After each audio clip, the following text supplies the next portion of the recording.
ಕೋಟಗಾರ್ ಕೋಟಗ ಕಚ್ಚಿರ ಎದೆಯೋ ಅರಸನ ದೇಹಗಳು ಉರೆ ಕಪ್ಪಾಗುತ್ತ ಅಡಗಿತು ದಿವ್ಯಾಕಾರದ ತೇಜಗಳು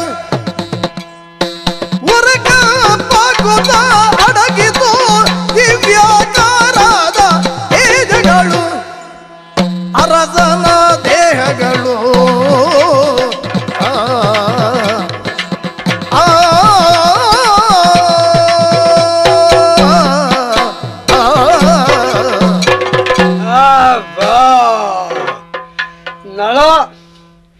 ನಳನ ಅವಸ್ಥೆ ಛೇ ಛೇ ಛೇ ಛೇ ಮದ ತುಂಬಿದ ಆನೆಗಳಾದರೂ ಈ ನಳ ಚಕ್ರವರ್ತಿಯನ್ನು ಕಂಡು ಮಂಡೆ ಚಾಚಿ ಗೀಳಿಡುತ್ತಿದ್ದು ವಂದಿಸುತ್ತಿದ್ದು. ಅಂತಹ ಬಲಾಢ್ಯ ಎಂಬುದನ್ನು ಚಕ್ರವರ್ತಿಯ ಬಗ್ಗೆ ಮೂಕ ಪ್ರಾಣಿಯೂ ಸಹ ತೋರಿಸುತ್ತಿತ್ತು. ಆ ದಿನ ಎಂದೋ ಕಳೆದು ಹೋಯಿತು. ಇಂದಿಗೆ ಎದ್ದು ನಿಲ್ಲುವುದಕ್ಕೂ ಸಾಧ್ಯವಿಲ್ಲದೆ, ಬೇಕಾದತ್ತ ಹೆಜ್ಜೆ ಹಾಕುವುದಕ್ಕೂ ಸಾಧ್ಯನಾಗದೆ ತಡವರಿಸುತ್ತಾ ಮುಂದೆ ಸಾಗುವಂತಹ ದುಸ್ಥಿತಿಗೆ ಈ ನಳ ಸಂದಿದ್ದಾನೆ ಎಂದರೆ ಕಾಲದ ಪ್ರಭಾವ.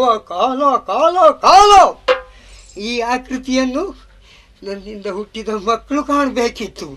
ಅಲ್ಲ, ಕೈ ಹಿಡಿದಂಥ ಸಾಧಿ ದಮೆಯಂತೆ ನೋಡುತ್ತಿತ್ತು. ಎದೆ ಒಡೆದು ಸಾಯುತ್ತಿರಲಿಲ್ವೇ? ಈ ಬಗೆಯ ಆಕಾರವೇ ಅವಸ್ಥೆಯೇ. ಈ ಗಿಡ್ಡ ಕಾಲು, ಗಿಡ್ಡ ಕೈ, ದೊಡ್ಡ ಹೊಟ್ಟೆ, ಗೂನು ಬೆನ್ನು, ಗುಳಿಕಣ್ಣು, ಮುಂಡು ಮೂಗು, ತಲೆ ಸವರಿದರೆ ಸಾಕು ಇಷ್ಟಿಷ್ಟು ಹರಿದು ಬರುವಂತಹ ಕೂದಲು, ಹರಿದ ಗಡ್ಡ, ಗುಂಡು ಮೂಗು, ಗುಜ್ಜು ಗೊರಲು, ಅವಸ್ಥೆಯ ಕರಿ ಬಣ್ಣ.